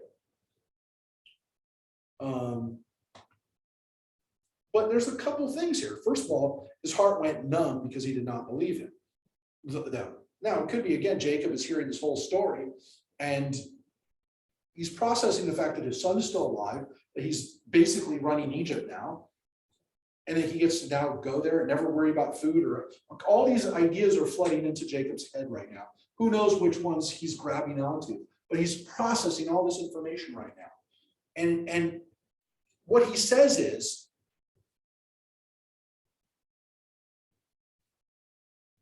they translated it as enough, said Israel. How does the King James translate verse 28? Mary, what is verse 28, 45, chapter 45, verse 28? How do they translate that? Rav Od Yosef, how Israel said. And Israel said, it is enough. Joseph, my son, is yet alive. I will go and see him before I die. So it is enough. My son Joseph is still alive. I must go and see him before I die. Essentially, that part's the same. The King James captures the understanding of it a little bit better, I think. But they added maybe to it, but it's a better read. It is enough. So enough, it's literally that kind of the same thing, but it's not, because it is enough kind of to me implies that the brothers now told their father what's happened. And he simply says, I don't care. All the information that you're telling me is secondary to the fact that he's still alive. I don't care that, well, I mean, he probably does care that his sons have lied to him for the last 30 years. He probably does care that his son is now so powerful and so important, but he doesn't really care other than his son is still alive. And that's what he says. That is enough. That's all I need to hear. My son's still alive. I have to go see him before I die. That's all he cares about. He doesn't care about the backstory, maybe this is my interpretation, but I think it kind of gets to the enough. No matter what, he said enough. That's important because he didn't just say, you know, Jacob cried and said, my son Joseph's still alive. He says enough. Like almost as if to say to the boys, to his own mind, who cares? It doesn't matter. He's alive. And so that word is really powerful, which is that's all he cares about is my son's alive. I don't care what happened. I don't care what's going to happen. I don't care how he got there. I don't care what this means now. He's alive. And that's all he wants to hear. That's all he wants to do is see his son. So it is a big question, I think. What happened? How did they tell him? We don't know exactly. We don't know necessarily his reaction. Like, did he say, how could you do this to me? How could you have done this to me? I would have. I would have. But maybe he did. The Torah only says that he said, enough. Stop talking. Essentially, enough. I'm going to see my son. Check He's still it.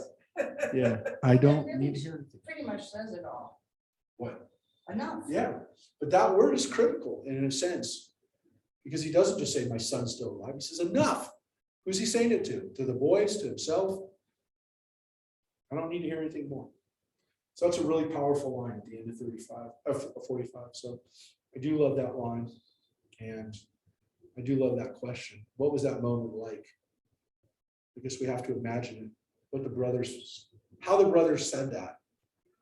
But of course, it's one thing to tell your father that we lied to you.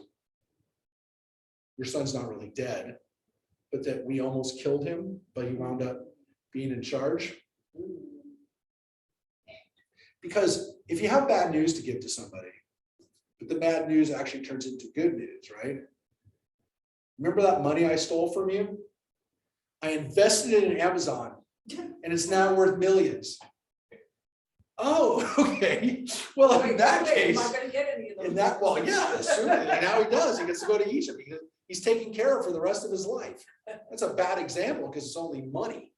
God forbid anybody hears anything like this, which is that, yeah, we told you that he was dead. We really almost killed him, but he didn't die. He was a slave for many years. He was in jail for many years, but now he's in charge of everything. I mean, that's like the worst thing you could possibly say. But I only gave you an example of what kind of happens sometimes, which is you lay out the bad news, but because you got some good news to add to it, it makes the bad news not so bad anymore. Especially when you say, well, if it hadn't been for that, then we wouldn't have had that. But of course, again, it's nothing compared to finding your son still alive, whatever money you could have. But I'm just saying that would be an example of it. And that could happen. It could happen where people steal from their parents and then wind up. It usually doesn't happen that way. By the way. It doesn't. Usually they steal from their parents and lose it all on the track or in Vegas or whatever else, but or on drugs. But no, it happens unfortunately way too often. But this weird story, it turned out to be okay, really okay. But yes, it doesn't usually happen that way. So Joseph came to the Pharaoh saying, my father and my brothers with their flocks and herds and all that is theirs have come from the land of Canaan and are now in the region of Goshen. And carefully selecting a few of his brothers, translation is 5, which is Hamisha, right? Literally 5, but guess who were the lucky 5 that he presented? He presented them to Pharaoh, and Pharaoh said to the brothers,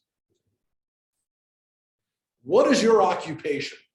And they answered to Pharaoh, we, your servants, are shepherds, as were also our fathers. So the brothers wisely said what Joseph told them to say, which is, yeah, we're shepherds, but we've always been shepherds. That's all we know. It's what we do. We're shepherds. It's not like we like doing it. It's just what we do. So making Pharaoh feel a little bit better about what they do.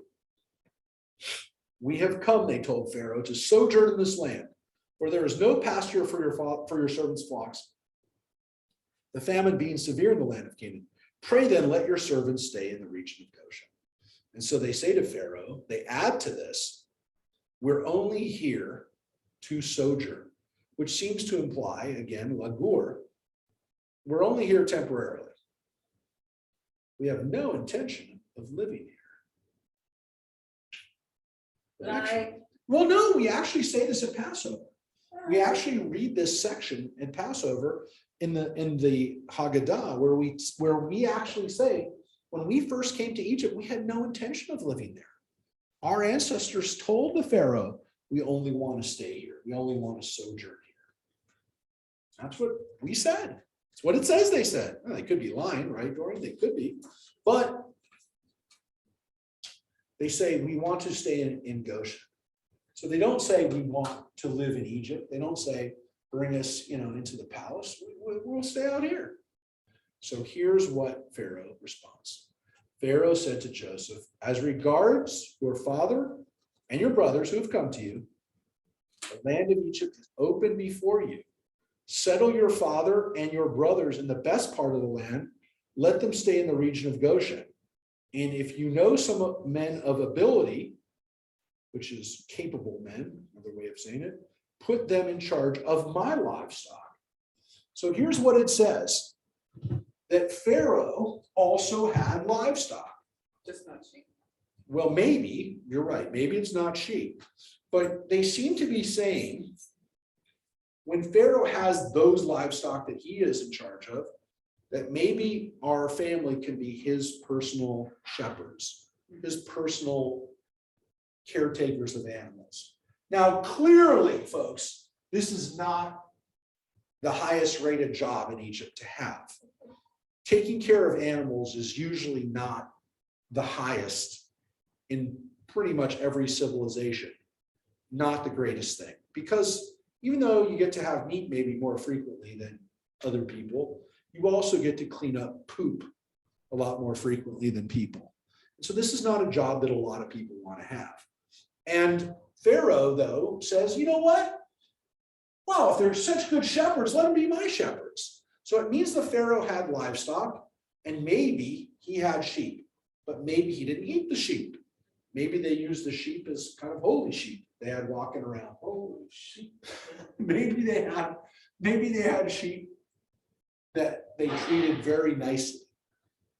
We don't know. Shear them? Could be that the Pharaoh had sheep that he inherited from other people. Why? Because when everyone's coming to Egypt to get grain, what do they have to trade? They have sheep. So maybe we don't keep sheep in the main part of Egypt, but you can live in Goshen. Yes, let them stay in the region of Goshen. Now you can argue that he says the land of Egypt is open before you, which seems to be settle anywhere you want. But it's almost as if he's saying, I told you could settle anywhere you want, but you want to be in the land of Goshen. If you're going to have sheep, you're going to stay in the land of Goshen, but we're going to figure it out. The best land. Yeah, now look, Pharaoh could, well, it could be that's the case, but it doesn't, look, on the face of it, it seems like Goshen is the best part of Egypt. But that doesn't seem to be the case, because if it was the best part of Egypt, why is the Pharaoh not living there? The Pharaoh doesn't live there. Am I wrong, or have I seen pictures of pharaohs killing like crocodiles? And weren't crocodiles one of their gods? Yeah, but they didn't like let crocodiles eat them. But they like crocodiles. Yeah, you're right. They worship Sobek, who's a crocodile-headed god. But there's a difference between having a lion-headed god or a crocodile-headed god and having a lion walk around your house. But we're talking about livestock here. We're talking about animals that you don't have. And nobody fears a sheep. They're literally saying, don't kill sheep in anywhere outside of Goshen. Right. But most people actually interested might interpret this, that Pharaoh is saying, you could have settled anywhere. I told you to settle anywhere. I told you. I told Joseph to come and bring you to the best part of the land. but you're not going to come to the best part of the land because of what you do, because of what you said, and because you said you want to stay in Goshen. But I did give you the best part of the land. Because normally we read it, you're right. You seem to read it as saying, settle your fathers in the best part of the land. The land of Egypt is there for you. But you can also read it, the way the rabbis kind of interpret it as saying, yeah, the best part of the land of Egypt is open to you, but stay in the land, but stay in the region of Goshen. Joseph didn't want him to go anywhere else. Joseph didn't want him to go anywhere else either. So there seems to be this kind of weird explanation of why Joseph's family, which were originally told by Pharaoh to settle anywhere you want in Egypt, assumedly like in my backyard, don't live in the backyard of Pharaoh. And so this is kind of an interesting, like if you read about it, if you read it between the lines, this is the explanation for how the Israelites wound up in Goshen when the Pharaoh told them in the first place, don't come to my land, come into the place where I live, which is the best of Egypt. No. The important thing is that there are places where there is. Could Goshen have been the other place that had pasture land? Gail, yes, please tell us. Yeah, could Goshen be another place they had pasture land? Maybe the other place didn't have pasture? Yeah, the assumption is that Goshen is the place where they have pasture land. Yeah. Goshen is a place where you can have pasture land. We don't have to see it. Joseph won't see it. Joseph won't see you either.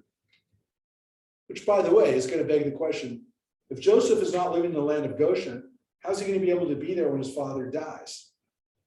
How far away is Goshen from? It's probably a day or so journey. It's probably 50 miles away from where he lives. So Goshen is not where the Pharaoh lives. It's not where Joseph lives. And it's not a different country, but it's definitely not the heart of the country. It's not along the Nile. It's not where a guy like Joseph would have lived, and he doesn't live there. So here's what it says. Joseph then brought his father Jacob and presented him to Pharaoh. And Jacob greeted Pharaoh. And Pharaoh asked Jacob, how many are the years of your life? And Jacob answered Pharaoh, the years of my sojourn on earth are 130. Few and hard have been the years of my life, nor do they come up to the lifespan of my ancestors during their sojourns. Look, or my predecessors, my fathers. Because Abraham and Isaac did live longer than him at this point. And he already thinks he's coming to the end of his life. And according to this, again, he's 130. He's going to live about 30 more years, 27 more years. It's a long time still. But his father lived to be 180. And Abraham lived to be 175. And he feels, and he seems to know, even though he's not gone, but he seems to know that he's not going to live as long as them. But he also says, few and hard have been the years of my life. Now it's difficult to have a 130-year-old man standing before you and say, I'm just a young guy. But he's not really talking about, of course, necessarily how many years he's lived total. He's talking maybe about the fact that maybe what he's kind of saying between the lines is, I've only had a few good years of those 130 years. The few years are not the 130, but the few are the years that have been not with, have been just calm. He's basically saying, most of my life has been pretty hard. It's very interesting about how he describes his life. He describes it as that same word, sojourn, translation of sojourn, gurai, the word gur. My sojourn here. Is that the translation that King James gives us? Sojourn? Pilgrimage. Not sure I like that word, pilgrimage. We do have a word for pilgrimage, which isn't that word.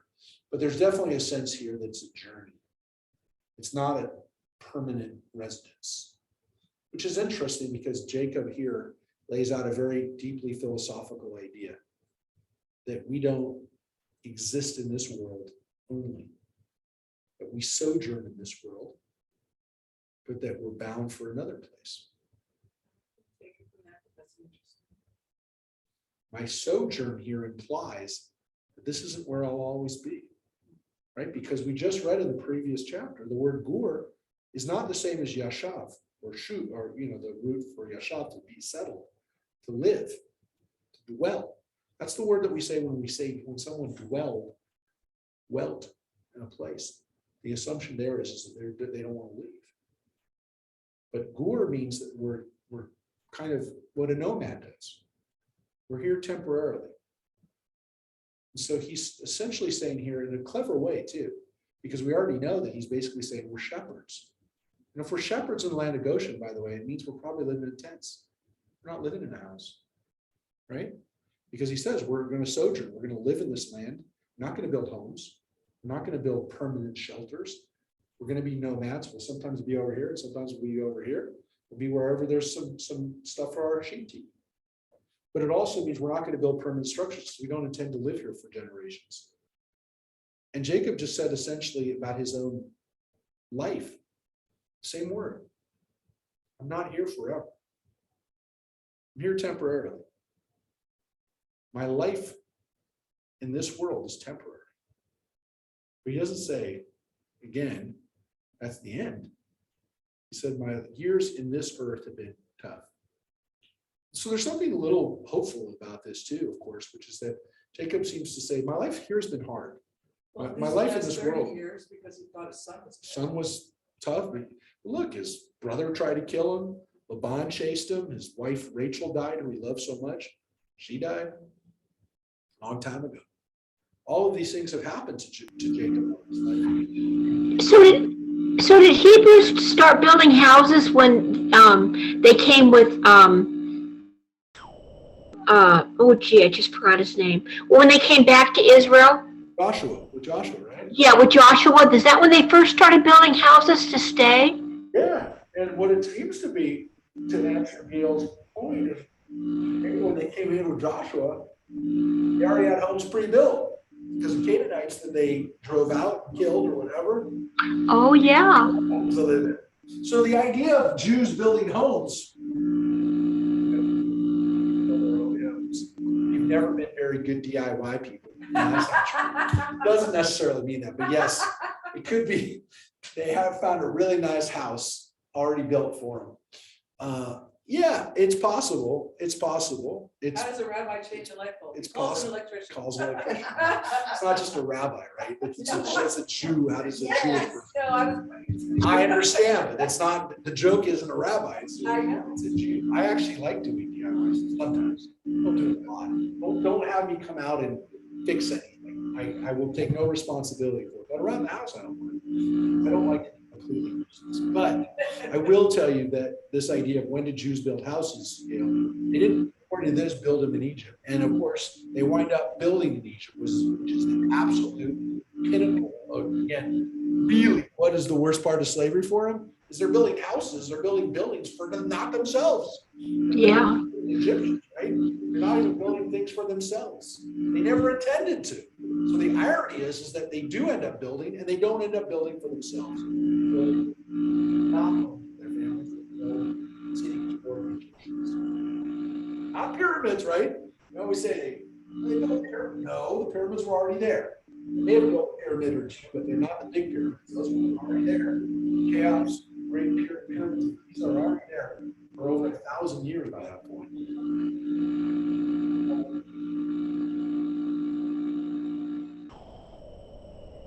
So Jacob here seems to be saying, life in this world has been tough, but I only am here temporarily. I'll just finish with this last part. Jacob bade Pharaoh farewell. Pharaoh's presence. Joseph sold his father and his brothers, giving them holdings in the choicest part of the land of Egypt.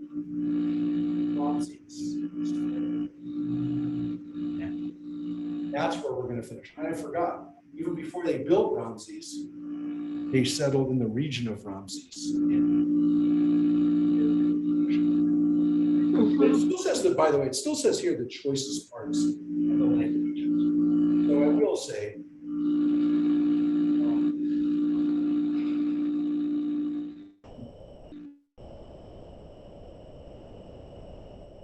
well, could be,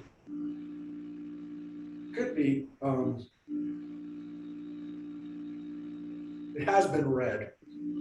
Settled his father and brothers, gave them holdings in the choicest part of the land of Egypt, the region of Ramses as Pharaoh had commanded, which is that he gives them title to property inside Egypt itself, but he settles them in Goshen. Again, is that the clearest reading of it? No. But the problem is that there seems to be a problem between if Goshen is really that good of an area to live. It could have been the best part of Goshen that they get settled in, right? Because Goshen is definitely part of Egypt, not where he lives, which is why it says that Joseph settled his father and his brothers there, but not himself. So it doesn't say Joseph settled with his father and brothers, for sure not, because it says by Yoshev Yosef, and it doesn't say Joseph settled. It doesn't say by Yoshev Yosef. It says by Yoshev Yosef et Aviv et Echad, that he settled his father and his brothers. He gave them holding, which, by the way, also seems to have the implication of permanent holding. It's not a temporary holding, just so you know. Achuzah is usually, like title, if you will. So Joseph does that, and that's where we're going to finish. Let's hear about your dream. Since we finished with Joseph, I will tell you my dream, my very weird dream. And it's a Joseph dream. So somebody said, how will this dream be interpreted by you? So as I told people, not last Wednesday because we didn't have Wednesday class, but I told them on Tuesday, and then other people, and I talked about it on Friday night services. So if you watch Friday night service, I told the story and actually gave my own interpretation of it. The quick version of it is I almost drowned in Mexico when I was there with my family for a wedding. The Saturday morning before Mother's Day, that weekend, we were in Mexico. So I got caught in a riptide. I almost drowned. I mean, really near-death experience. So it kind of has a profound effect on you. And so definitely something I've been thinking about. It's been on my mind, and maybe that's where my dream comes from, maybe not, but you need to know that backstory when I tell you the dream. So last night I wake up about 2 or 3 o'clock in the morning because I had this dream, and it was one of those dreams like Pharaoh had, where you wake up and it's very vivid and you just remember it, right? So the Mexico thing is obviously in the background, but I also told you last night that I went to the Dodger game. The Dodger game, I also need to give you the backstory, was Mexican American night at Dodger Stadium. So there was, special shirts they gave out to people. They were playing a lot of mariachi music. They had the national anthem of Mexico. It's pretty much every night at Dodger Stadium, but this was a special night at Dodger Stadium. So there was also in my mind, in the back of my mind, this Mexican, maybe, because this is my dream. It was very quick. That's the setup was longer than the dream. So the dream I had is I was in a bar or some kind of place, a restaurant, and I was talking to, I don't know how I knew this, the Mexican angel of death. And the reason that I say that he was the angel of death and that I knew he was the angel of death was because he didn't look like the angel of death. He was, the being that I was speaking to was a black piñata that was kind of like an abstract bull. And I was speaking to the piñata says to me, so it's a thin piñata. It was only like 2 inches. It wasn't like a horse piñata. It was like almost a standing up piñata. And the piñata was black and kind of shiny. And the piñata says to me, you only have 2 years to live. And I said to the angel of death piñata, I said, are you sure? I only have 2 years? And the angel of death says to me, I don't know, you're not Mexican. And then somebody threw water on it, or water gets thrown on the piñata and it disintegrates. It becomes like a bunch of paper mache mud. So I woke up, I was scared. I was like, oh my gosh, I only have 2 years to live, but maybe I don't because I'm not Mexican. So I don't know what the story means. I don't know if it was my experience in Mexico from a couple of weeks ago. I don't know if it was the game, thinking about mortality, but it was a very strange dream. I think it's all those things. I don't know, but I am thinking of upping my life insurance. That was one of the things that I came out thinking, how much will it cost to up my life insurance? But it was very vivid. It was very real. And I'm like, wow, what would I do if I knew I had 2 more years? I don't know that I could really, it's not like you have a day or like a week. But I did mention at services that I thought to myself, like, what if I had another week? Like, that was one of the thoughts that I had. Was like, that's what the story when I shared it at services last Friday, I said, I thought to myself, like, what if God said to me, well, I'm going to spare you right now, but you have a week. And I preface it by saying that I've always liked movies like, Heaven Can Wait and, Defending Your Life, all these kind of movies that kind of postulate on what happens when we die. And I thought to myself, what would, like, at the end of that first week, that I say to God, well, there's my week. And I wondered whether God would say, yeah, not good enough. Or God would say, yeah, it's okay, you can continue. But I didn't, but I wondered about that. That was one of the thoughts that went through my head. So, and as I said, we think about that every year at high holidays. What if God gives us another year, what are we going to do with it? And I thought to myself, and you think about that every day. If we get another day, what are we going to do with it? And that is an important idea in Judaism. And it's something that I just thought of too, when maybe I shared it right here. This is what Jacob says, the year of my sojourn on earth are 130. And that we only sojourn here anyways. We're only here for a short period of time. But maybe, again, if we look at this existence as just a sojourn, that we don't have to be as scared of what happens after. So I guess we don't ever know for sure. So with that weird dream, anybody else want to interpret my dream? Please go ahead. But now I've shared this very weird dream. And Well, you didn't have Brad Pitt as an angel of death. Brad Pitt, I love Meet Joe Black. Joe Which is, Black. by the way, was a remake of an earlier movie too. Mhm. So yes, I love movies like that where we kind of reflect on life and mortality. So, my friends, that is the story of Joseph reuniting. It's not the only. We will read a little bit more next week. We are going to be, and you guys weren't here because I mentioned we'll be virtual next week, only virtual because I'll be out of town. But we will be virtual and we will continue the story. So please be here. If you're here from Texas or you're here from Washington or you're here from Imperial Valley Empire, no, the Inland Empire, not the Imperial Valley. That's the wrong thing, Gail. She's in the San Bernardino area. But if you're anywhere else, you're already there anyways, or wherever you'll be with us next week at 7 o'clock when we read the last few chapters of Genesis, where we get two more weeks before we finish up. So we definitely don't want you to miss out, because we're gonna finish up these last chapters together. As you can see, we're almost at the end. Where does it end? At the It beginning. ends right here at the end of chapter 49. I already told you what happened. We'll get there soon. All right, everybody. Bye, Take care, everybody. stay healthy, Bye. stay strong. Bye, thanks, Rabbi. Thank you, Rabbi. Bye.